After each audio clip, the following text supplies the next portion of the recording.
ሰርታችሁ ባልተሳካላችሁ ነገር አትጨነቁ። ትቀጠራላችሁ፣ ትባረራላችሁ። 3-4 ጊዜ ንግድ ትከፍታላችሁ፣ ትከስራላችሁ።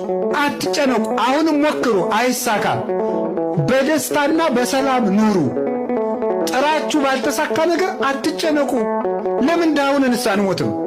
ሰነፉነን አንሞት እንጂ ዳውነንማ አንሞትም። ችግር አለው? 3 ክንድ ከስንዝር መገነዣ ብቻ አይደለም ይከተልን? ምን ይዘነው ምን ይነግራል? የለም። ስለዚህ ለምንስ ዳኑ ነው? ድህነታችሁን ለስንፍና ማስረጃ አታድርጉት እንጂ የታባቱ ለምን ዳልሆንም ብላችሁ አትስነፉ። ሰርታችሁ ዳ ከሆናችሁ ግን እግዚአብሔር ይመስገን ነው። እስኪ አንድ ጊዜ እግዚአብሔር ይመስገን ነው። እግዚአብሔር ስሩ ነው እንጂ ተጨነቁ አላለም። እና አትጨነቁ። እኔ ከማን በልጬ ነው? አብርሃም በድንኳን እኮ ነው የኖረ።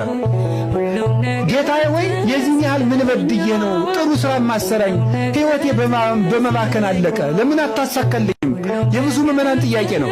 አብርሃም ዕድሜ ልኩን በድንኳን አይደል እንዴ የኖረ? እኛስ ከአብርሃም እንበልጣለን?